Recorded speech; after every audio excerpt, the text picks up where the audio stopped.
औज़ुबिल्लाहिमिनश्शैतानिर्रजीम बिस्मिल्लाहिर्रहमानिर्रहीम।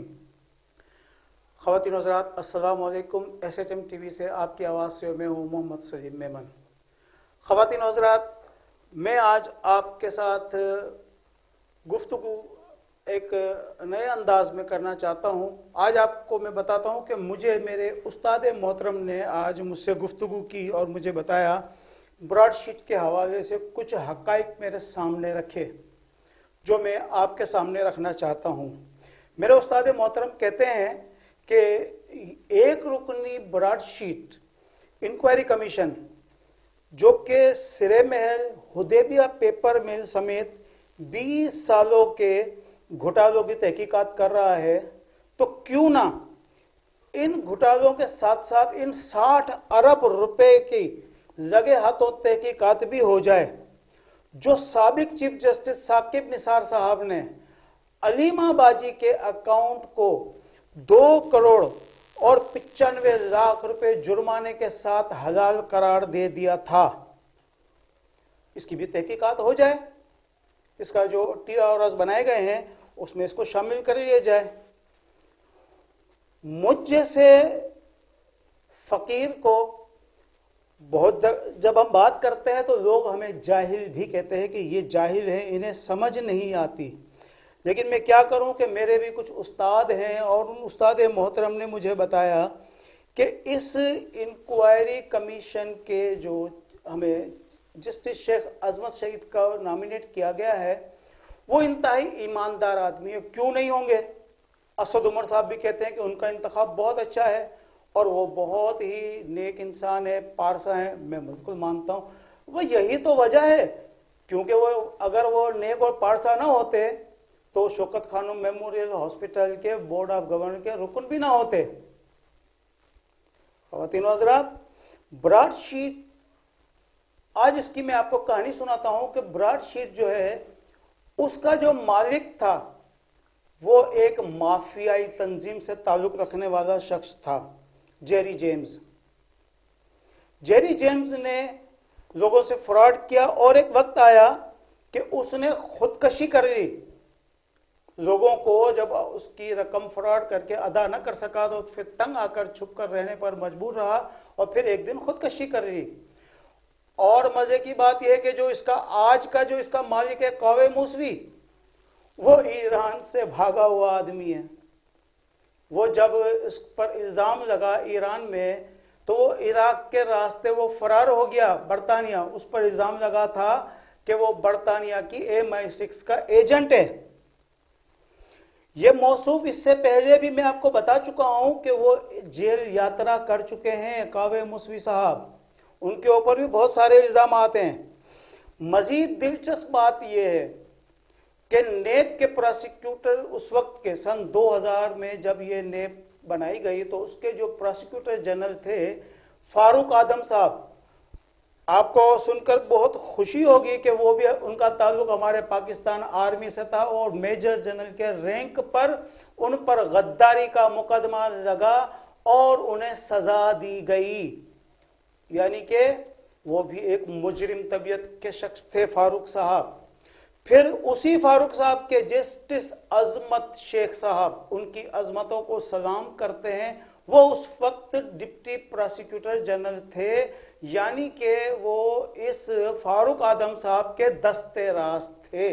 उस वक्त जो कुछ भी मुआहदे किए जा रहे थे वो इनसे छुपा हुआ नहीं था।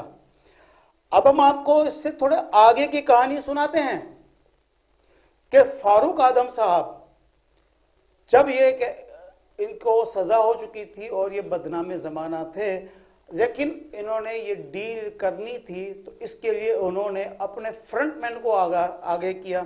और वो फ्रंटमैन जिसको आगे किया उसका नाम था फवाद मलिक। हैरत अंगेज बात यह है, आपको शायद झटका लगे कि वो साहब भी हमारे एयरफोर्स से की नौकरी से निकाले गए थे। एक इंक्वायरी कमेटी में वो मुलजिम करार दिए गए और उनको भी नौकरी से बर्खास्त किया गया।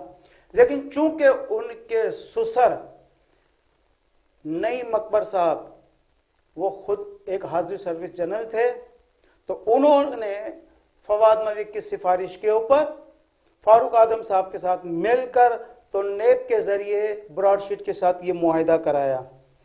خواتین و حضرات، ہمارے ہاں تو یہ سلسلہ ہے کہ جو بھی اپوزیشن آپ پر اعتراض کرے اسے چور چور چور کی گردان کرتے ہوئے، یعنی کہ یوں کہہ لیں کہ جو ہم اپنا سنگ اٹھا کر ان کو ماریں، ان کو زخمی کریں تاکہ وہ اپنے زخم سہلانے شروع کر دیں اور ہم پتلی گلی سے نکل جائیں۔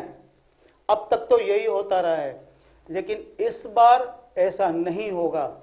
اس بار ہم انہیں اس طرح سے جانے نہیں دیں گے۔ خواتین و حضرات، میں آپ کے سامنے یہ بات رکھنا چاہتا ہوں کہ ایسی کیا مجبوری تھی ہمارے یہاں کہ جب نیگوسیشن ہو رہا تھا براڈ شیٹ کے ساتھ پاکستان کی طرف سے، جب ہم برطانیہ کی کورٹ آف آربیٹری کے اندر ہم بات کر رہے تھے، ان کے ساتھ معاملات طے ہو رہے تھے، تو فوری طور پر ہمیں یو بی ایل کے اکاؤنٹ میں رقم ٹرانسفر کرنے کی ضرورت کیوں محسوس ہوئی؟ یہ سوال بہت غور طلب ہے۔ جب ہم پر جرمانہ عائد ہوا ہی نہیں تھا، ہم اس کے اوپر عدالت میں تھے، تو آپ کو وفاقی کابینہ کو اس کی منظوری دے کر اسے یو بی ایل اکاؤنٹ میں شفٹ کرنے کی ضرورت کیا تھی؟ اور اس کے پیچھے وہ کون شہنشاہ اکبر موجود تھے جنہوں نے یہ رقم وہاں پر ٹرانسفر کروائی؟ کیونکہ ہمارے پاس ایسی اطلاعات موجود ہیں کہ وہ شہنشاہ اکبر جو اس وقت ہماری وزیر اعظم کی آنکھوں کا تارا ہے، اس نے اس $30 ملین کی جو رقم ان کو دی گئی ہے براڈ شیٹ کے مالک کعبے موسوی صاحب کو جرمانے کے طور پر، اس میں سے وہ شہنشاہ اکبر اور منظور نظر شخص کا بھی حصہ اس میں موجود ہے۔ پچھلوں نے تو جو کچھ کیا سو کیا، لیکن اس بہتی گنگا میں ہمارے شہنشاہ اکبر صاحب، میں شہنشاہ اکبر کا نام اس لیے لے رہا ہوں کہ ان کی طبیعت پہ گراں نہ گزرے، اور جس طرح انہوں نے عظما بخاری صاحبہ کو اور ان کو جو ہے حقوق عزت کے نوٹس دیے ہیں ڈیفیمیشن کے، تو مجھ غریب کو بھی ایسا ڈیفیمیشن کا نوٹس آ گیا تو میں کہاں جاؤں گا؟ لیکن چونکہ حق بات کرنے کی ہمیں عادت ہے اور ہم سچ بولتے رہیں گے، ہمیں اس نقصان کی ذرا بھی پرواہ نہیں کہ اس کے پیچھے ہمیں کیا نقصان ہوتا ہے۔ خواتین و حضرات، ایک بات اور بھی بتا دوں کہ یہ جو نیب کا جو سارا گورکھ دھندا آپ کے سامنے آیا ہے، اس کے سربراہ کون تھے؟ اس وقت جنرل امجد صاحب تھے۔ یہ بھی ہمارے معزز، ہماری آرمی کے ایک حاضر سروس جنرل تھے، جنرل امجد صاحب، جن کے لیے بہت مشہور کیا گیا تھا کہ وہ صاحب اتنے ایماندار ہیں کہ وہ اپنا دوپہر کا لنچ بھی ٹفن میں لے کر آتے ہیں گھر سے، یعنی کہ وہ سرکاری دولت کو بہت سنبھال کر رکھتے ہیں، ہاتھ نہیں لگاتے۔ تو جناب علی وہ تو جاتے ہیں برطانیہ فواد ملک کے کہنے پر، فاروق آدم کے کہنے پر، اور جا کر وہاں پر وہ معاہدہ کر کے آتے ہیں، لیکن وہاں کی سیر و تفریح میں ان سے یہ چوک ہو جاتی ہے، اور اس بات کا خیال نہیں رکھتے کہ یہ جو معاہدہ ہوا ہے جس پر وہ سائن کر کے آتے ہیں وہ دو طرفہ معاہدہ ہے۔ پاکستان کا براڈ شیٹ کے ساتھ معاہدہ ہوتا ہے، اور یہ دنیا کا واحد ایسا ایگریمنٹ ہوا ہے کہ جس میں صرف براڈ شیٹ کو یہ حق حاصل تھا کہ وہ جب چاہے یہ معاہدہ ختم کر سکتی ہے، لیکن پاکستان گورنمنٹ اپنے طور پر یہ معاہدہ ختم نہیں کر سکتی۔ کیا دنیا میں کبھی کہیں ایسا معاہدہ ہوا ہے، یا آپ نے یا ہم نے کبھی اپنے ذاتی ایسے معاہدے کیے ہیں کہ جس میں مجھے حق حاصل نہ ہو کہ میں بھی معاہدہ ٹرمینیٹ کر سکوں، اور آپ کی مرضی ہے تو آپ جب چاہے کر سکیں؟ اور پھر اس کے عوض شیخ عظمت صاحب، جو آپ کے اوپر ہمارا جو اختلاف ہے، جس پر ہم یہ چاہتے ہیں اور اپوزیشن چاہتی ہے کہ ان کو براڈ شیٹ کمیشن کی سربراہی سے انکار کر دینا چاہیے، اس کی وجہ یہ ہے کہ جناب علی شیخ عظمت سعید صاحب ہی وہ موجود تھے جنہوں نے جے آئی ٹی بنائی تھی، اور جس جے آئی ٹی کی بنیاد پر یہ کہا گیا تھا کہ نواز شریف صاحب کی جائیدادیں ہیں برطانیہ میں، اور ان جائیدادوں کی قیمت لگائی گئی تھی $850 ملین، اور یہ جی آئی ٹی کی رپورٹ انہوں نے براڈ شیٹ کے کعبے موسوی کو خود عظمت سعید صاحب نے دی، اور اس کی رقم کی یہ جو جی آئی ٹی کی رپورٹ دی گئی، اس کی بنیاد پر اس نے یہ دعویٰ کیا کہ یہ تحقیقات براڈ شیٹ نے کیے، لہٰذا اس سے ہمیں 20% معاوضہ دیا جائے۔ یہ تمام کہانی جو کہ میں نے مختصراً بیان کی ہے آپ کے سامنے، یہ بات ثابت کرنے کے لیے کیا کافی نہیں ہے میرے پاکستانی بہن بھائیوں؟ आप जरा गौर कीजिए कि ये बंदर बाट किस तरह से हो रही है। ये तो सारे का सारा जो है ना गोलमाल है। जो कल के जो हुक्मरान थे उन्होंने भी अपने पैसे कमाए, किसी को पाकिस्तान की लूटी हुई दौलत वापस लाने की फिक्र नहीं थी। हमें तो यहां तक बेवकूफ बनाया गया। ये साफ चली शफाफ चली हुकूमत ने ये कहा था कि जब हम इक़्तिदार में आएंगे तो पाकिस्तान के 200 अरब डॉलर जो स्विस बैंकों में पड़े हुए हैं वो हम दूसरे दिन, इमरान खान हुकूमत में आएगी, 200 डॉलर लेकर आएगी, 100 डॉलर जो है वो IMF के मुंह पे मारेगी और 100 डॉलर हमारे मुंह पे मारेगी। वो कहां गए 200 डॉलर? जब पूछा गया असद उमर से जो अरस्तु है इस हुकूमत का, तो वो कहता है कि जी ये तो तमाम सियासी और इंतखाबी बातें थी, इसका हकीकत से कोई ताल्लुक नहीं है। इसका मतलब ये होता है कि आज दिन तक हमारे साथ हमारे हुक्मरां सिर्फ झूठ बोलते रहते हैं। उनको सिर्फ अपना इक़्तिदार चाहिए और इक़्तिदार के लिए हम अपने सियासतदानों को गालियां देते रहेंगे। लेकिन क्या हमारे मीडिया में बैठे लोग वो पाक सफाफ और साफ सुथरे हैं? क्या हमारे इस्टेब्लिशमेंट के अरकान साफ सुथरे हैं? जब नहीं तो सिर्फ सियासतदानों को गालियां क्यों दी जाती है?